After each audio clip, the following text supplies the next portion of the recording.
would you like us? As you wish. Okay, good.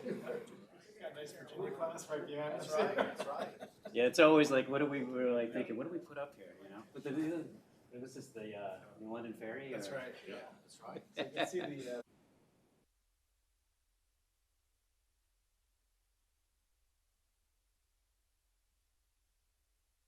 Right now, maybe they do that.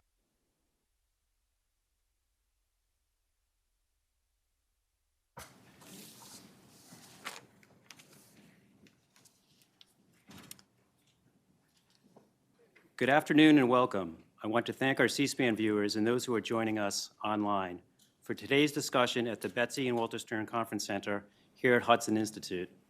I'm Dan McKibbergan, Vice President for Government Relations at Hudson, where our mission is to promote U.S. international leadership and public engagement for a secure, free, and prosperous future. We develop policy solutions by thinking about the future outside the limitations of conventional thinking. We are honored to welcome two highly respected members of Congress, Representative Joe Courtney and Representative Rob Wittman, as the latest guests in our bipartisan speaker series, Conversations on National Security and U.S. Naval Power, with Seth Cropsey, who is the director of Hudson's Center for American Sea Power. Today's discussion is part of an ongoing series we've held here at Hudson over the last few years. The series brings together leading national security experts to engage in constructive dialogue on the future of American naval power and its role in our national security strategy. Representative Courtney chairs the House Armed Services Subcommittee on Seapower and Projection Forces. He was first elected in 2006 to serve Connecticut's 2nd Congressional District, which is home to Naval Submarine Base New London and the U.S. Coast Guard Academy. Representative Wittman currently serves as the ranking member on the Seapower Subcommittee. Since 2007, he has represented Virginia's 1st Congressional District, which includes Marine Corps Base Quantico and Naval Surface Warfare Center Dahlgren. Representatives Courtney and Wittman also co-chair the Congressional Shipbuilding Caucus. And both are longtime friends of Hudson, so we are delighted to have them back. They will, of course, be speaking with my Hudson colleague, Seth Cropsey, whose extensive work on American naval power and maritime strategy may be found on our website. With that, I will turn things over to Seth. Thank you. Dan, thank you. Mr. Courtney, Mr. Whitman, pleasure to have you here again. Great to be here. Seth, thank you. Look forward to this. And before I forget, which I will, if there are questions from the audience that's watching online or C-SPAN, please send your questions to events@hudson.org, okay? And then depending upon how much time we have and several other factors, we will ask members of Congress for their responses. Let's start with the obvious. Mr. Courtney,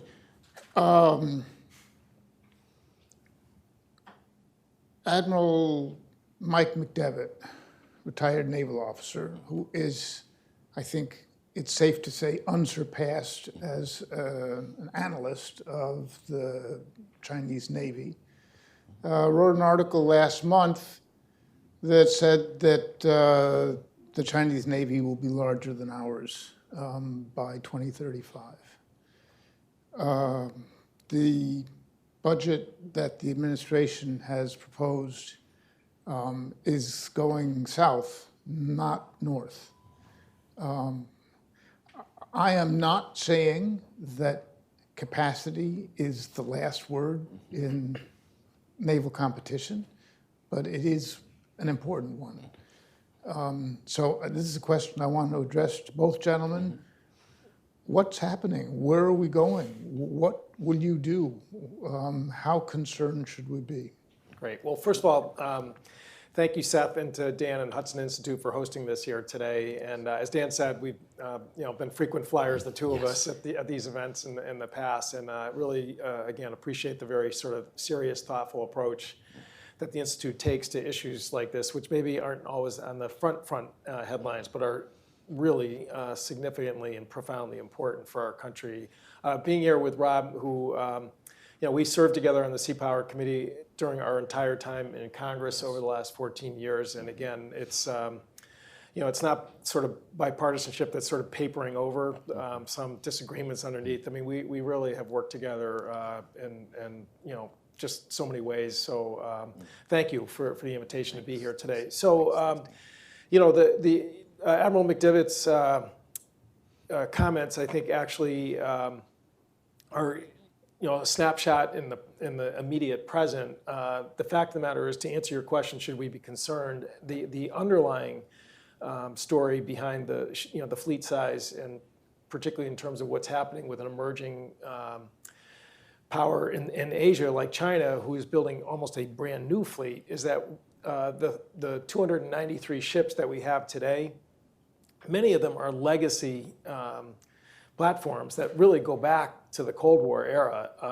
And again, submarines is that's particularly the case, but the same is true with our destroyer class and other platforms that are there. And so the 293 number that we have crawled over broken glass to get to that level, because it was only about 278, really just 4 or 5 years ago, is going to continue on a decline if we don't build at a faster pace, or at least a mitigating pace, to avoid going backwards. And so, again, to just use submarines for, I think, really the poster child example of that, again, we have 52 attack submarines today.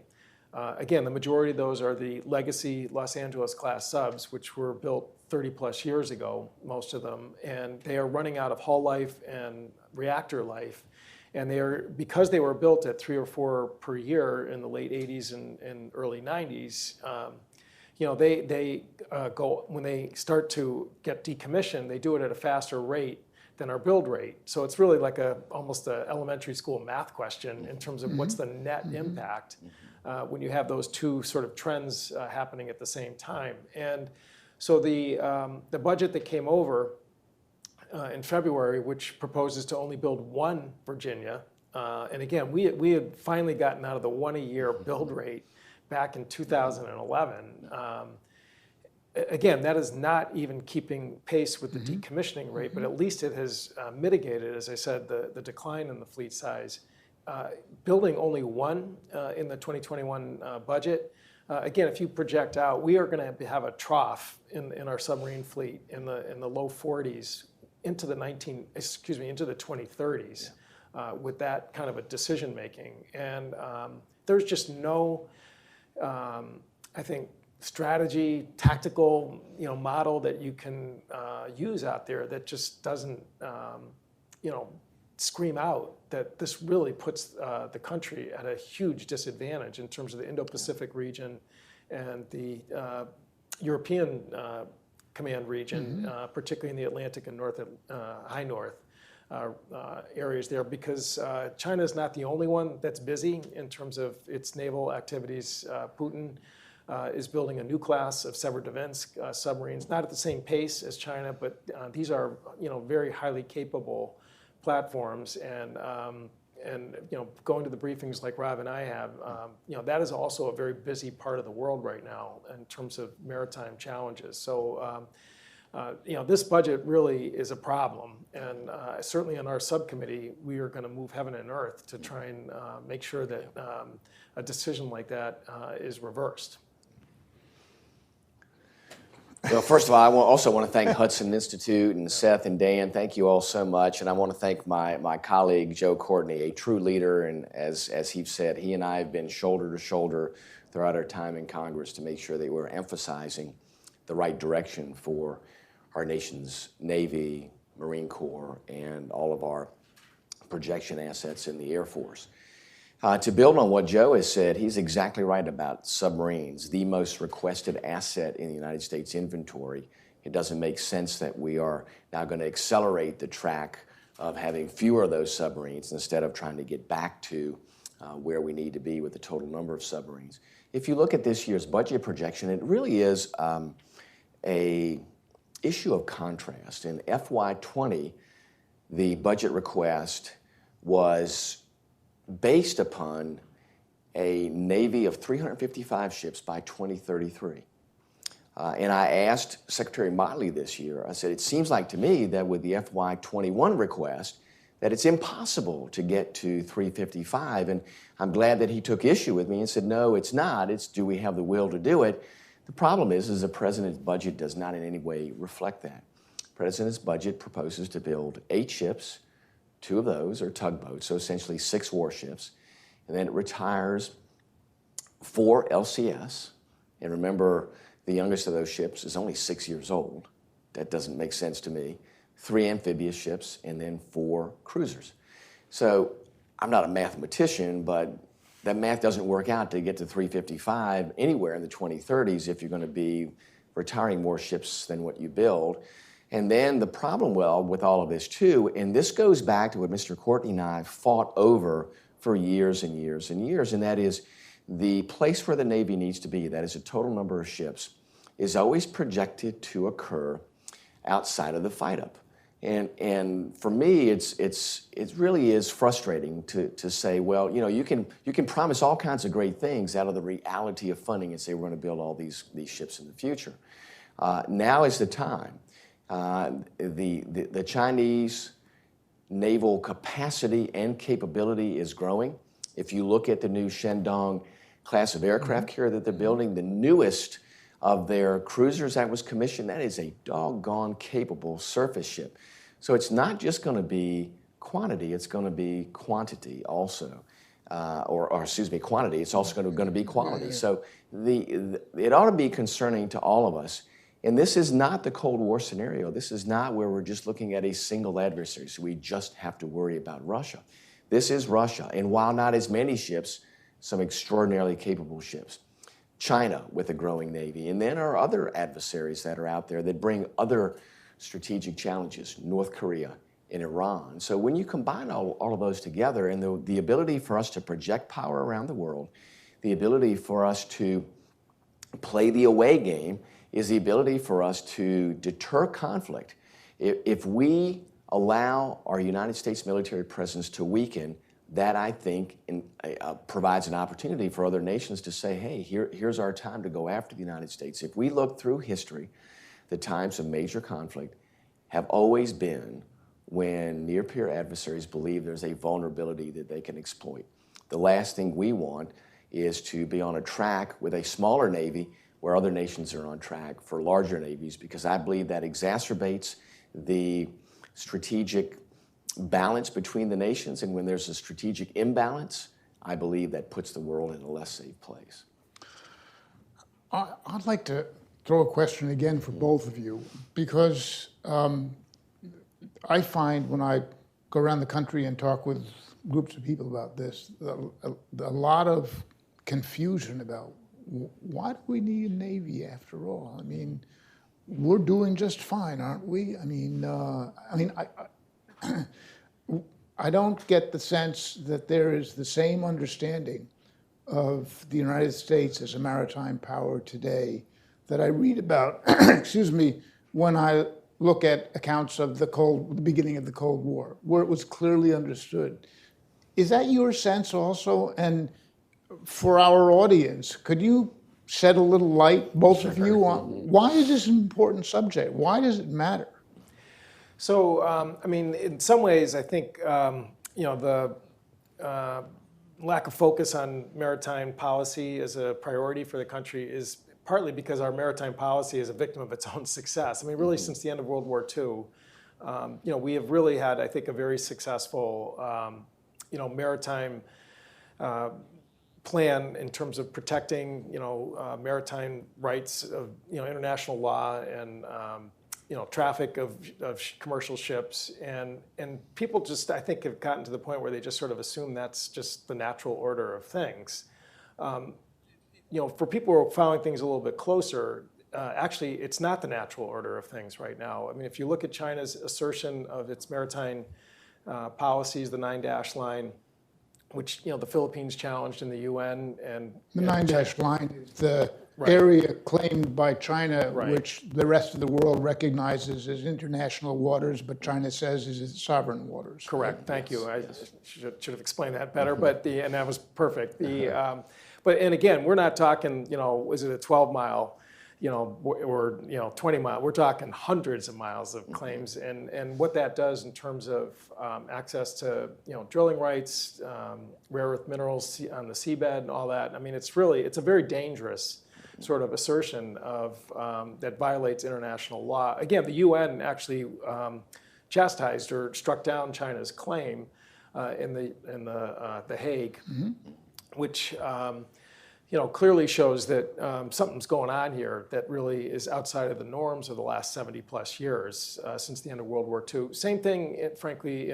with Russia. The seizure of 3 Ukrainian ships a year ago last Thanksgiving, and imprisoning sailors in Moscow.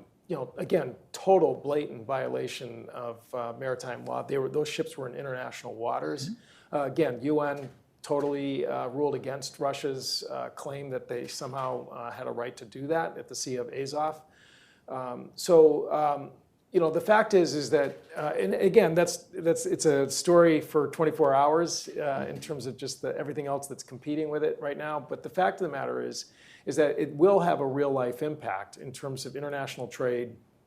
I mean, one thing with the coronavirus, we're actually sort of learning, I think, about how disruptive when maritime traffic comes to a halt, and having ships in the present moment we're living in right now, not able to transport goods and dock. 95% of international trade goes by sea. So we actually have a very real life, real-time interest in terms of making sure that our maritime stability is protected and preserved, and the U.S. Navy does that obviously better than anyone. The island building, the claims of that China's making in terms of saying that they have to give permission for ships to pass in certain parts of the South China Sea. Same thing with in the air, in terms of air traffic, claiming that planes need to ask permission to fly in various airspace in that area. So the National Defense Strategy, I think, correctly recognize that we're in a different moment right now than we were in the early 2000s, and with the land war in the Middle East, et cetera.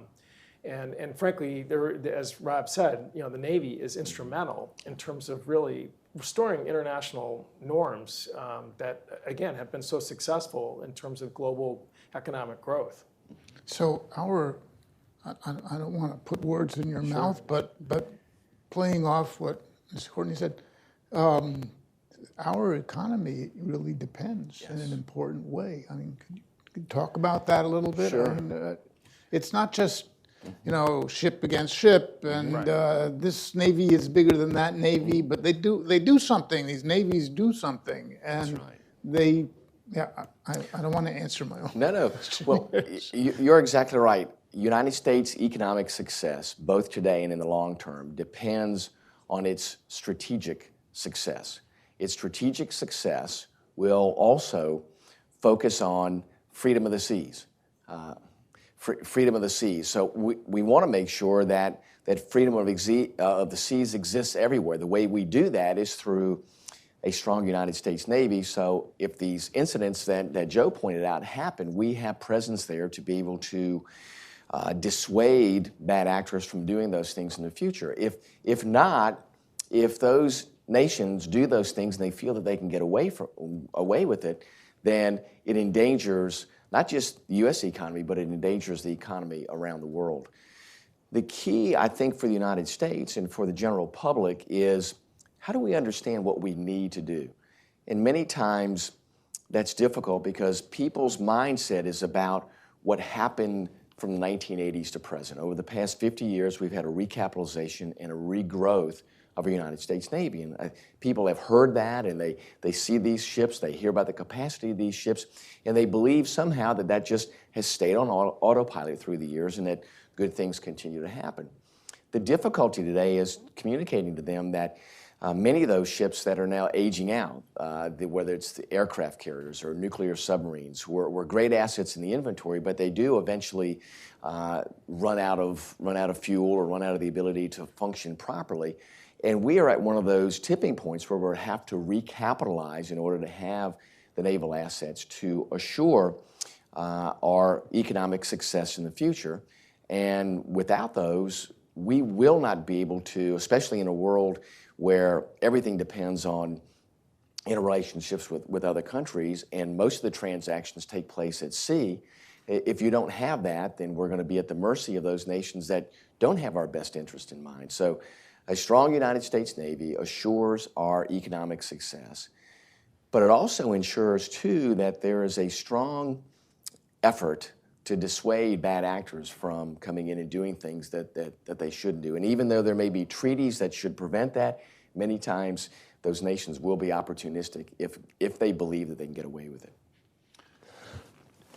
Thank you.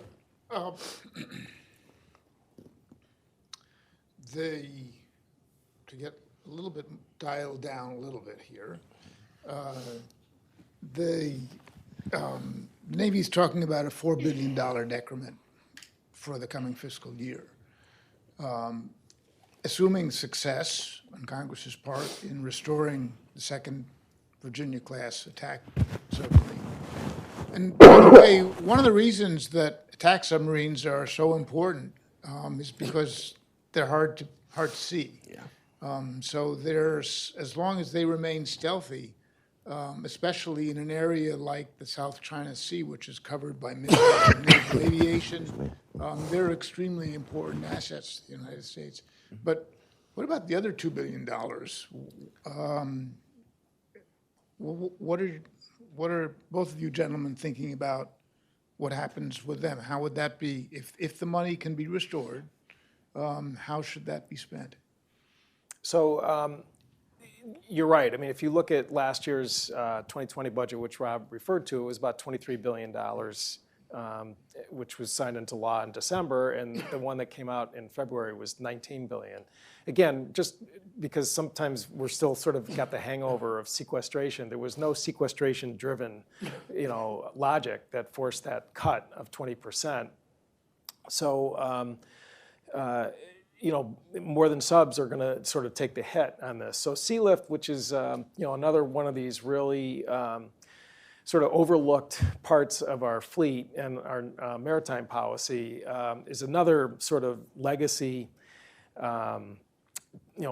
part of the fleet, which I think it was end of last year, the Navy did an exercise where they basically called an emergency alert to have the Sealift force just report to duty, just a complete snap drill. And the fact of the matter is the results were pretty scary. It was about, less than 30% of the, different platforms were really able to answer the call and able to actually function. And again, the entire military depends on that part of the fleet, because obviously they carry cargo, they carry soldiers, they carry, all the other logistics that make the Army go and the Marine Corps go. And if that's not functioning, then it's a bigger problem than just the Navy's. So again, if we look at the budget, we were expecting much bigger things in terms of recapitalizing the Sealift end of the fleet. And I think that, as we get closer to markup, which is, when we report out the Seapower version of the budget, I think, again, that's going to be another big focus in terms of trying to, respond to a very good, I think, test event that exposed a weakness. It's like taking, your stress test at the doctor's office, and when you find out you got some problems, you got to change your diet, you got to do some different things. We need to respond to this stress test that just took place at the end of last year for the Sealift fleet. Yeah, I agree with Joe. It doesn't make the headlines because our logistics has always been a second thought, but if you look at it historically, we should learn the lessons of the past, and that is the only way that we can create the necessary deterrence is to make sure we can convince our adversaries not only that we have the offensive capability, but that you can sustain that. When you have a ready reserve fleet of 43 ships that are now almost 46 years old on average, that means they were produced during the Vietnam War. And as Joe pointed out, this turbo activation, I mean, that's one of those things that should keep a lot of people up at night when, you know, when you're required to have 85% of those ships certified to go to sea and be ready, and only about 40% of them meet that standard. And 90% of the Army's movement to go to the fight is going to be at sea. All those things should really wake us up about the things that need to be done. So that's going to, I know, garner a lot of our attention. And Joe and I have talked extensively about that, about how incredibly important that is. Sometimes it's difficult to get traction on it because it's not a destroyer, it's not an aircraft carrier, it's not a submarine. But I would argue it's as critically important as any of our other strategic assets. Our ready reserve fleet is a strategic asset, much like the Columbia class of submarines, much like the B-21 bomber, but it doesn't immediately come to people's minds. So that's one thing we're going to have to emphasize. And I think there's some things that we can do to get there quickly. I know that Mr. Courtney and I have worked through the past several years of authorizing the Navy to buy some used ships. These are ships that are in extraordinarily good shape that we can buy at incredibly good prices that'll give us years and years of utility, much greater utility than the old ships that we have. And we've given the Navy permission to buy them, and the Navy has purchased so far 0. So we're trying to reemphasize with the Navy that this isn't something that they can put on the back burner, that it has to be out there in the forefront. Do you find that the Navy is moderately receptive or completely tone deaf when it comes? I mean, you point out to them they're talking about a larger number of smaller ships, and the idea of distributed lethality. Somebody's got to feed them. That's right. Well, I mean, look, we work with the leadership all the time, and you know, they're serious people and they care about these issues.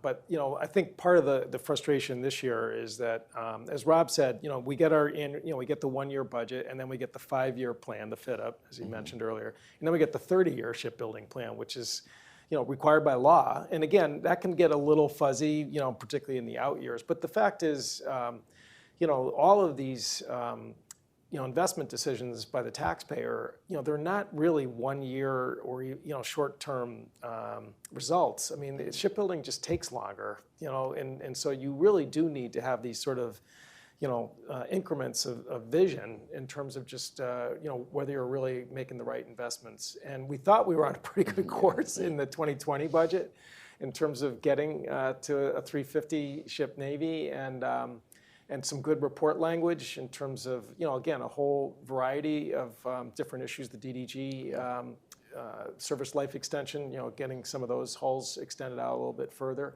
Then boom, you know, February the budget comes over, no 30-year shipbuilding plan, the fit up, the 5-year plan, which last year had, I think, was 54 ships, and now it's cut to 42. So again, there is just, you know, if you do the math, and the Congressional Research Service, Ron O'Rourke, who's been around Washington forever and forgot more about shipbuilding than any of us will ever know. You know, again, he did the projections, and it is just physically and fiscally impossible to lay out a way that you can get to a 350 ship Navy within the next 30 years based on this budget and the 5-year plan that came over. So, you know, again, we're ready to work with people, and we really are. But the fact is that this hard rudder turn, as we called it at the hearing the other day, that is just totally disruptive in a whole variety of ways. The industrial base, which we haven't talked about much yet, but I mean that's in many ways, you know, the biggest concern, which is, you know, we've crawled over broken glass to get, you know, young people now to start getting really excited about metal trades work and making that lifetime commitment. The supply chain, which, you know, after the Cold War and this demand signal disappeared, you know, getting them to believe that it's okay to go out and make some capital expenditures and hire people. Now, you know, they're suddenly asking themselves, wait a minute, you know, this budget, are we back to the on again, off again, peaks and valleys, which is just, you know, poison in terms of trying to get people to really, stand up the Because industrial people, base. because workers see that if the budget's going to go like this, they Yeah. go Find somewhere somewhere else to where you can be certain that you put. And plus, you're not going to go out and borrow money. Yeah. If you own a metal shop or a factory or whatever, if you think, well, I have no cash flow I can count on. Yeah.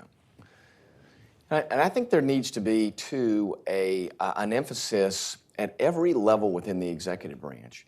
And we saw that last year, and Secretary Esper's come in this year as the new Secretary of Defense.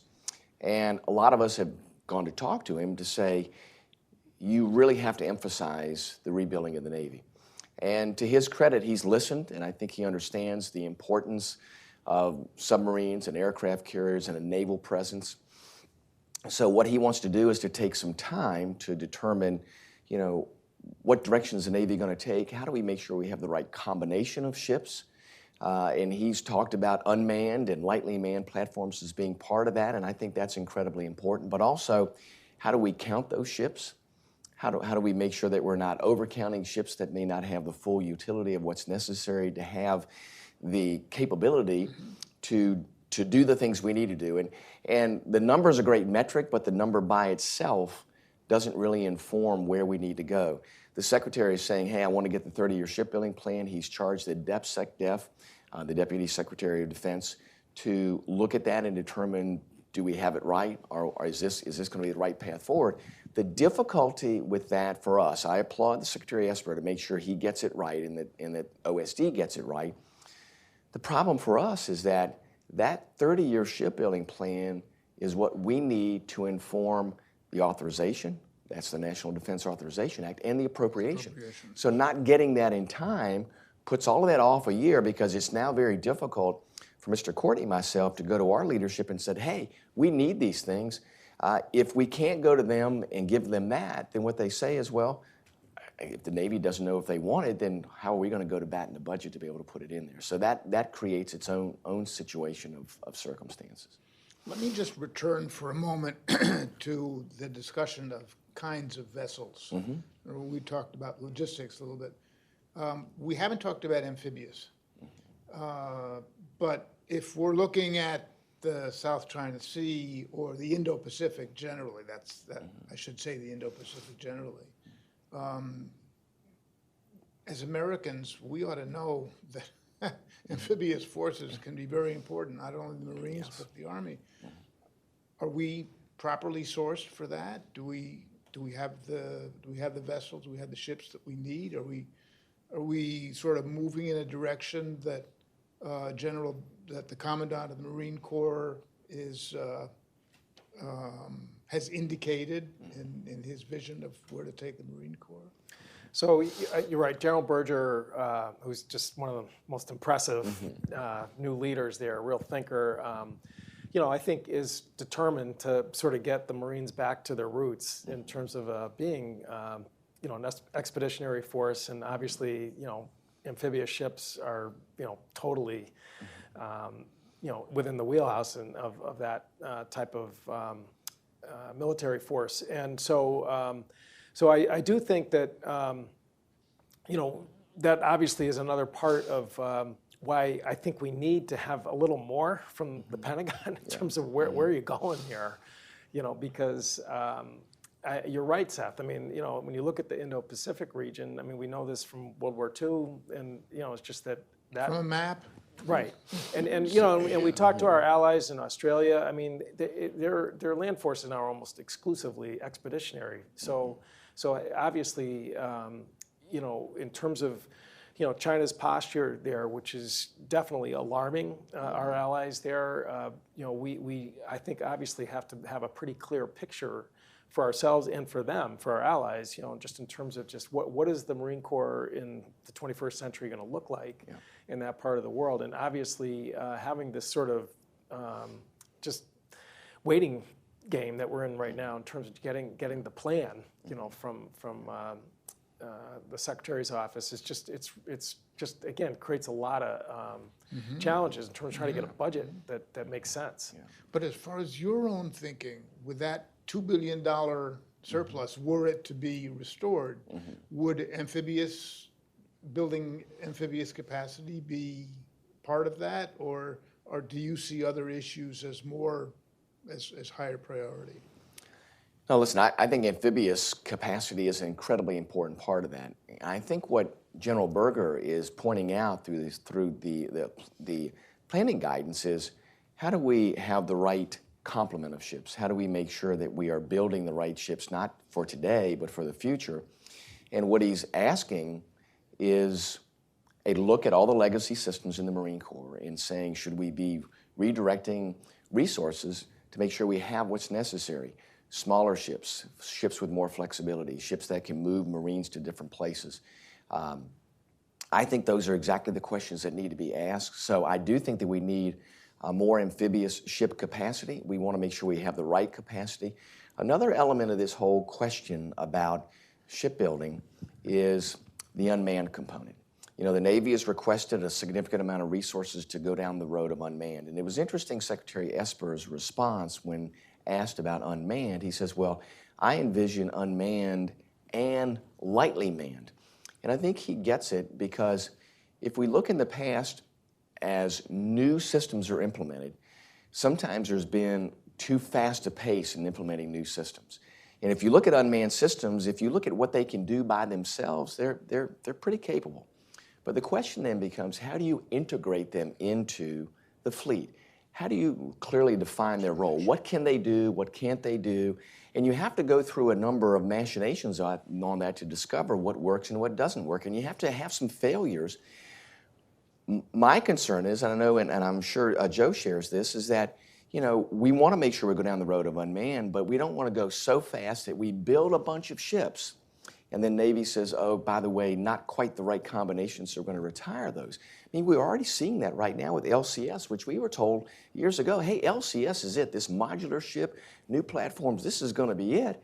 And now we've got 4 of these LCS are saying we want to retire them. One of those is only 6 years old, so that's another question that has to be part of this. And General Berger said unmanned will be part of it, and we need to go judiciously and expeditiously down that path, but not so fast where we build a bunch of stuff and then figure out later that it really doesn't work that way. And you see, the Navy's been down that road with an unmanned aircraft and looked at that and said, well, maybe not quite everything there that we saw we needed with that. And of course, they've reconstituted now the unmanned aircraft for tanking purposes. So I think that is going to be one of the most important questions that has to be answered by the Navy. And where the Marine Corps, as they look at how they recapitalize, is going to figure out, too, how do they integrate unmanned in the different types of ships to do the things in that expeditionary mode, and how do they have an amphibious capacity that meets all these different scenarios?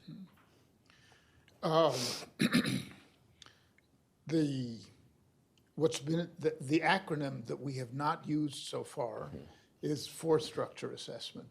And what that means is that the Navy's effort to decide what kind of fleet it's going to have in the future.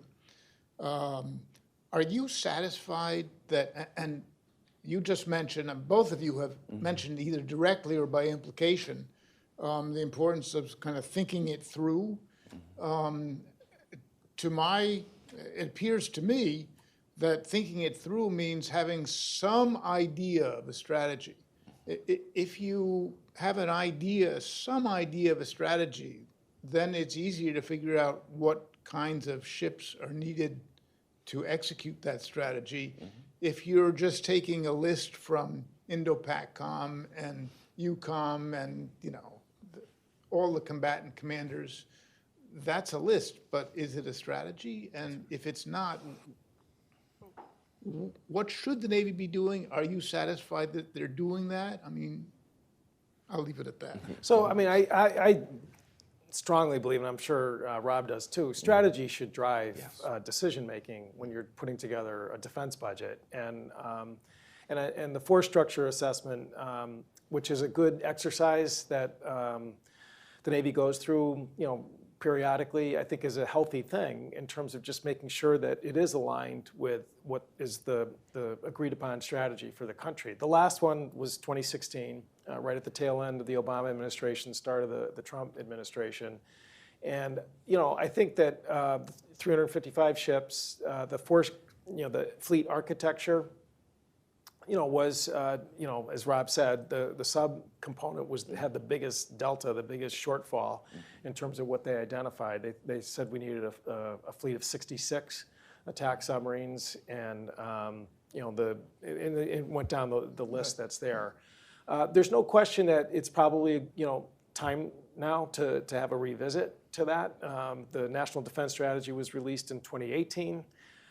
Which I think has a lot of bipartisan support, and in events that are going on in the world in terms of just the aggressiveness in Indo-Pacific region by China, Putin's activity, we should have a new force structure assessment. What I think we've been able to decipher in terms of talking to our friends in the Navy is that there's really not going to be I think a radical shift in terms of just the 2016 force structure assessment. I mean, Secretary Esper, for example, testified a couple weeks ago. We need more submarines. I mean, so check that box. And so that's what again I think is so difficult right now for us is that looking at the 2021 budget, which again that's the 1 year decision-making process Congress has to go through. I mean, we're weeks away from having to put this thing together. What came over just does not align itself with the old force structure assessment or what we think is going to be in the new force structure assessment. And time is precious when you talk about shipbuilding. You do not get that time back. It's not, frankly, like small components that, well, if we only order 100 this year, we can, double the order next year. Shipbuilding is it's an incredibly complex industrial-based process that you disrupt it like that with basically a 50% cut in production.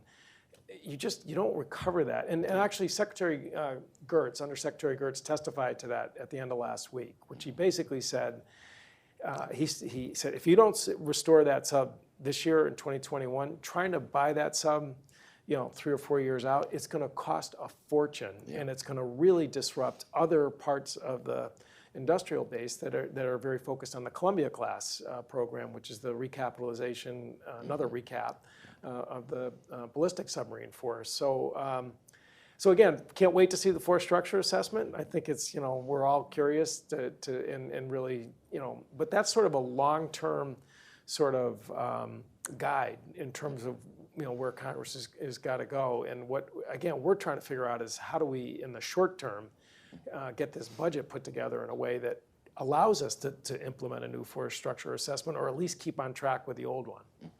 Could I ask you a question? Sure. Yeah, that's right. Yeah, that's right. Comes out of Sure. Courtney's. Sure.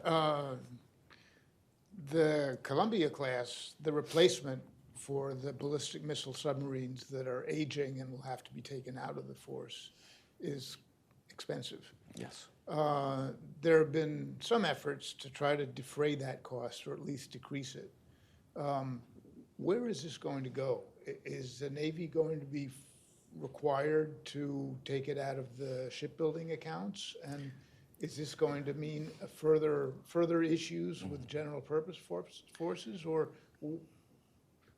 how do you guys think about this? What do you want to do? Go ahead. Well, from our standpoint, I know that Mr. Courtney and I are in exact alignment on this because we worked on this through the years.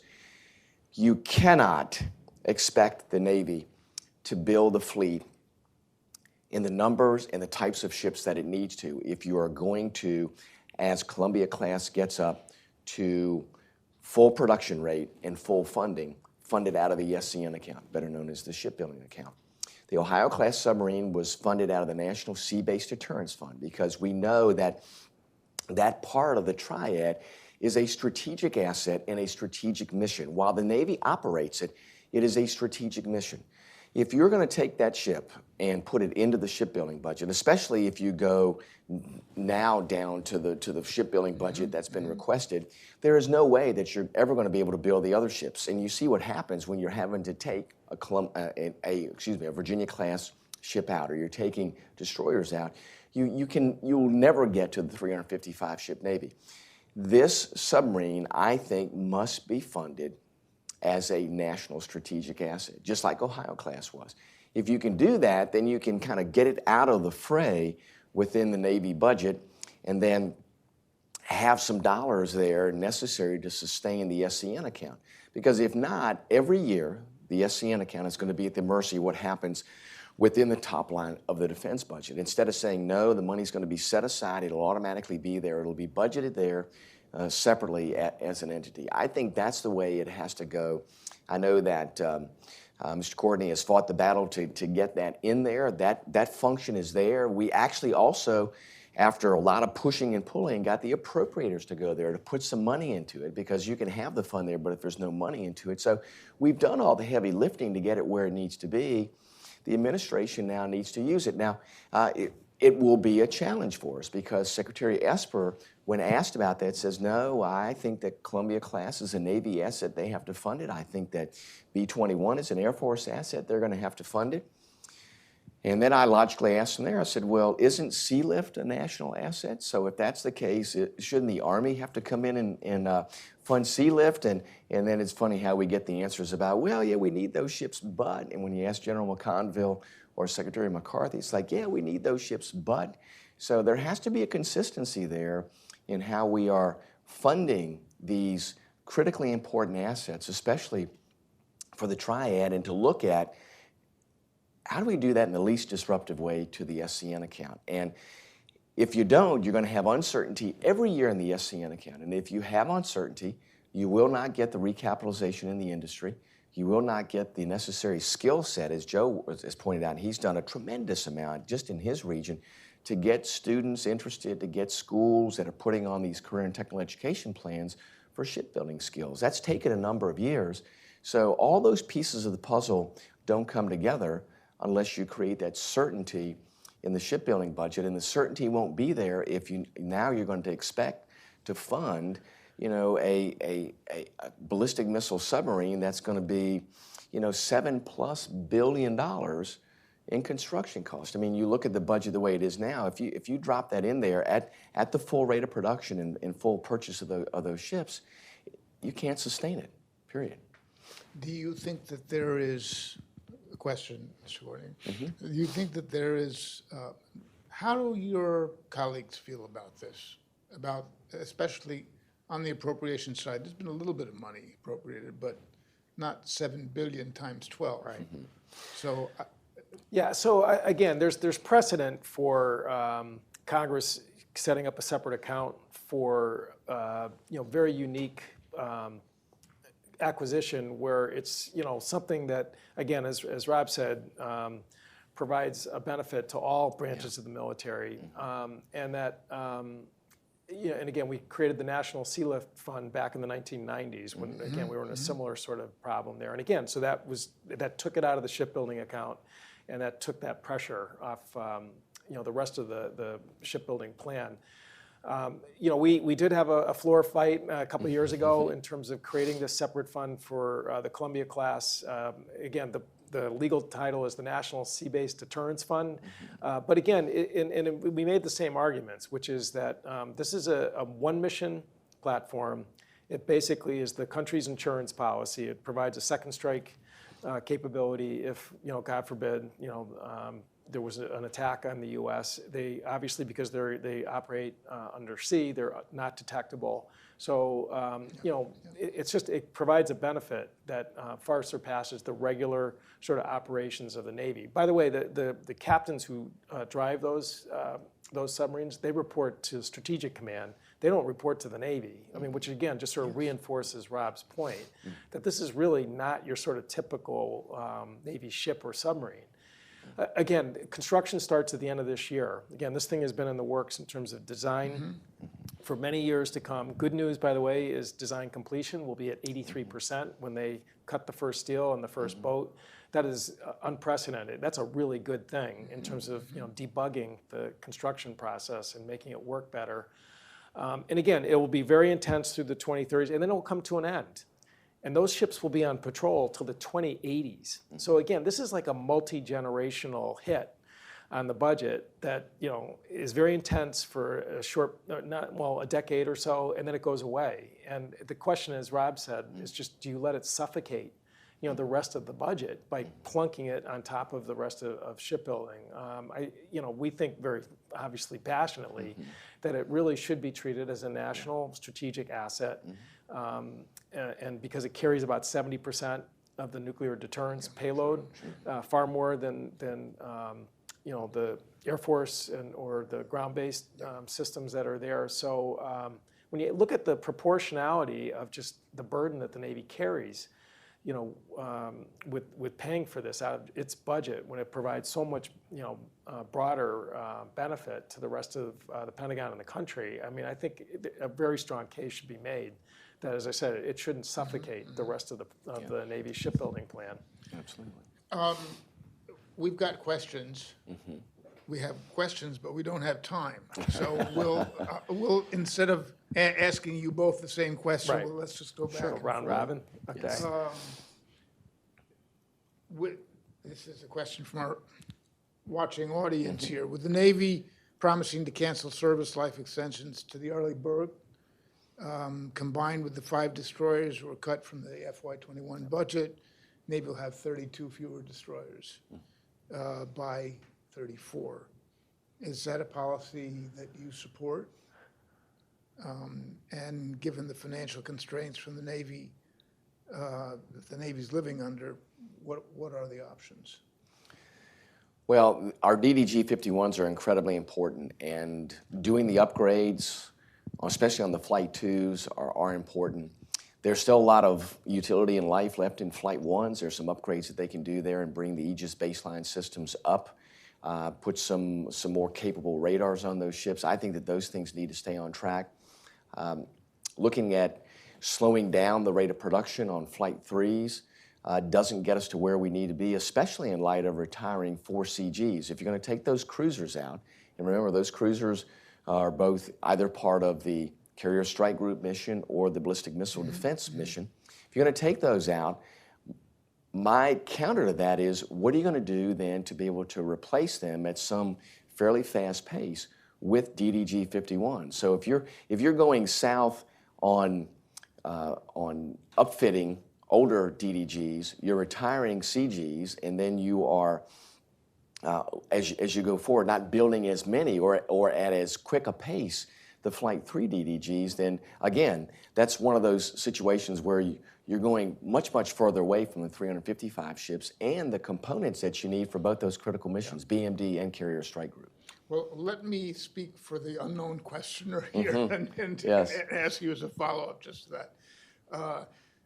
What about the possibility of decreasing the number of larger ships like the Burke class, Arleigh Burke class, in favor of increasing the number of smaller combatants? That does something with your numbers, but I think the more important issue is that does something that increases lethality. It complicates the enemy's problem. It goes in the direction that the Navy is increasingly thinking about, especially for the Indo-Pacific. Does that make sense? Well, it does. It does. The key, though, is to make sure, and let's use, for example, a platform like Sea Hunter. It's deployed, it's gone out there, it's proven to be successful. The problem is Sea Hunter is deployed and been tested as a single platform.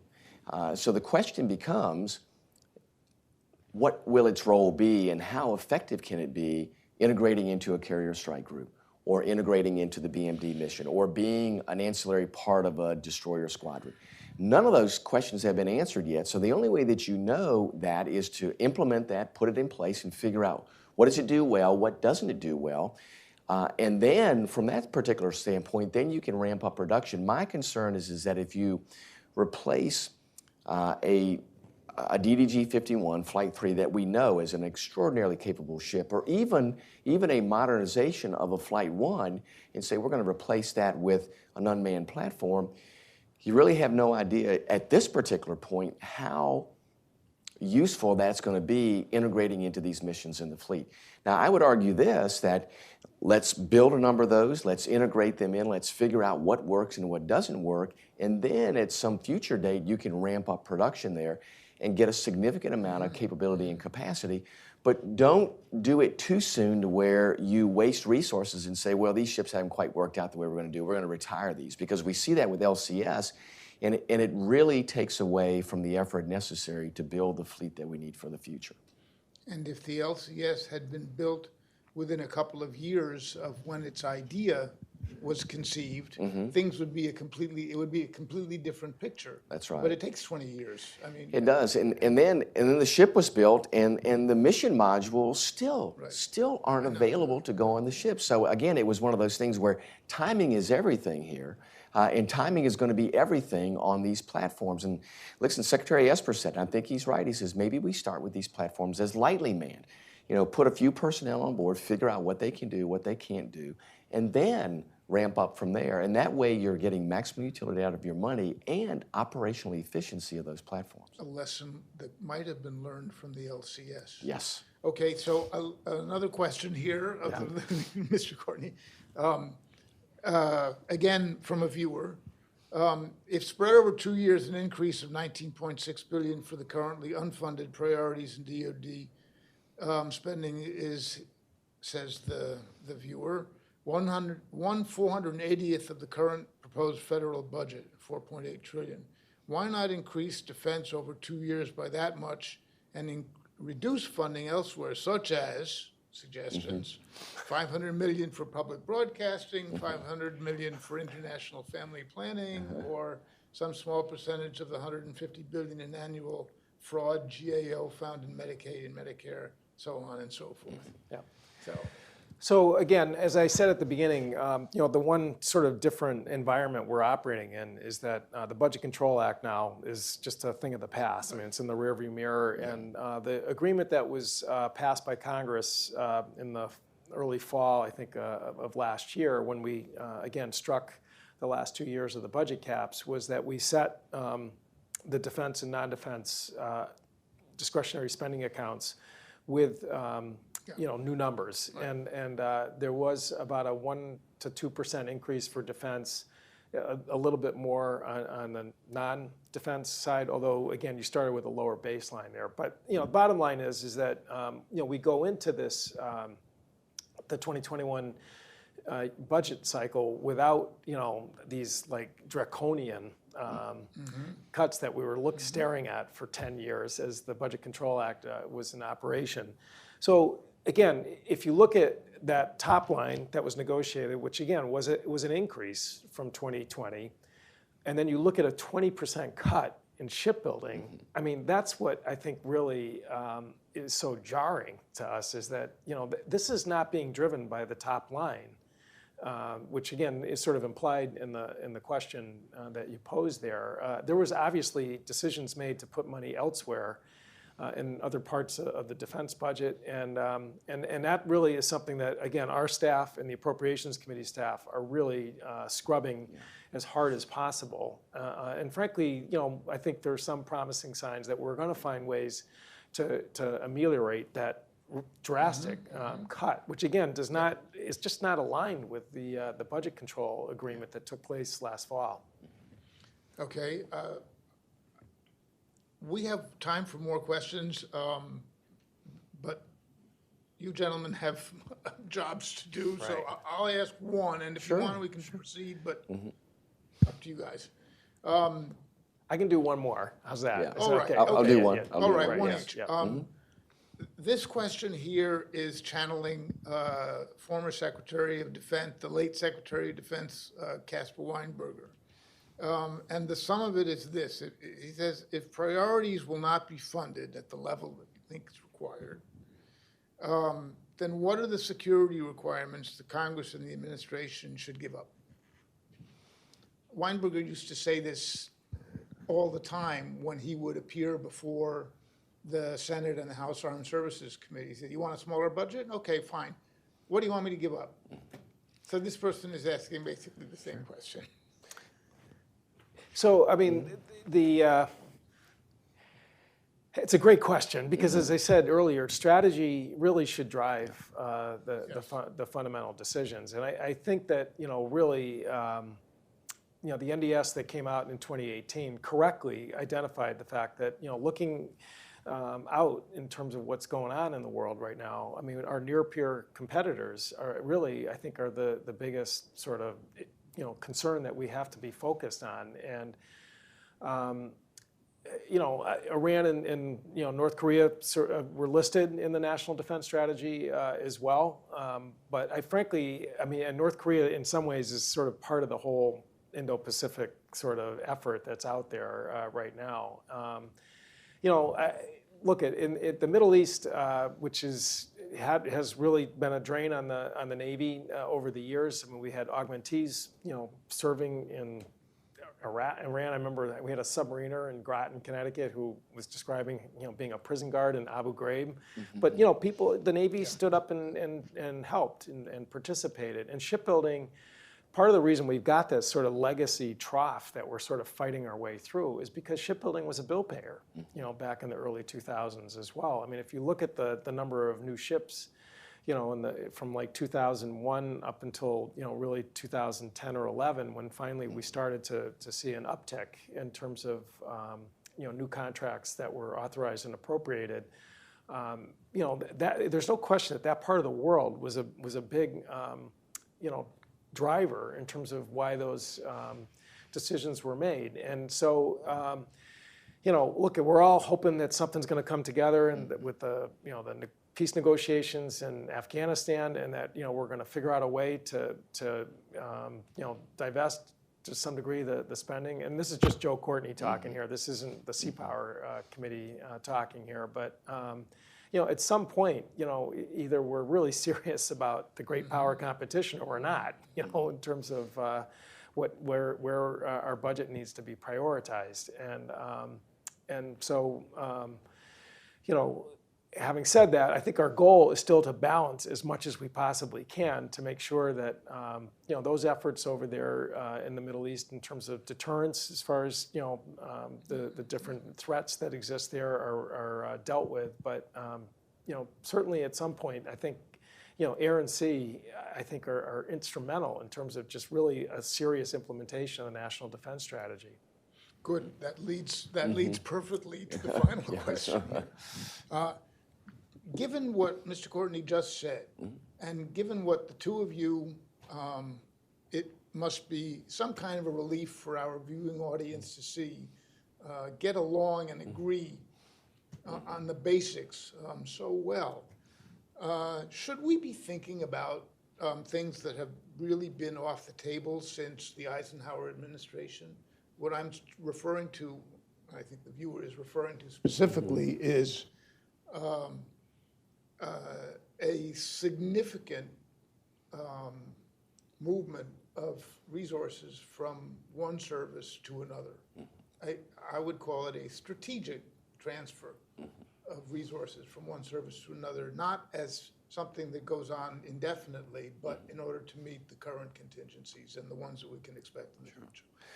Well, I have been vocal that we need to look at the one-third allocation of defense dollars to all the different service branches. And listen, no offense in any way, shape, or form to the other service branches, but we are going to have certain capabilities in certain areas.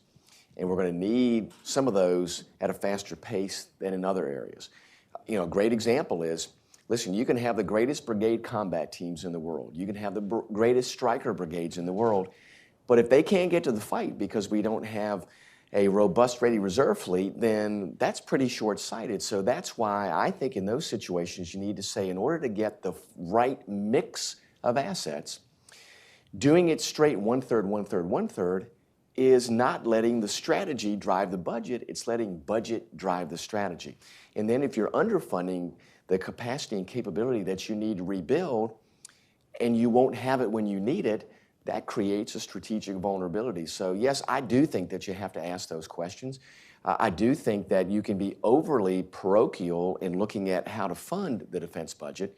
And I do think that unless we look at that, then we will not be implementing the right authorization decisions or the right budget decisions in the right places in order to have the force necessary in the future. We today live in a very dynamic environment, and our adversaries, China especially, turn on a dime. And we already have a system that has a number of layers there that keep it from operating quickly and efficiently. Acquisition processes are pretty inefficient. Now, listen, they're getting better. I want to give credit there. But the Chinese start with a blank sheet of paper. And they just say, hey, what can we do? And we figure it out there. Whereas many times we start with a sheet of paper that's full of no's. No, you can't do this. No, you can't do that. No, you can't do this. So it makes it much, much more difficult for us. I think Secretary Esper gets it. We've been emphasizing to say that we have to make our acquisition system much more agile, much more flexible, and able to get money to the right places, get technology, today's technology, to the right places much more quickly, and get the capability where it needs to be, regardless of service branch, as quickly as we can to that place.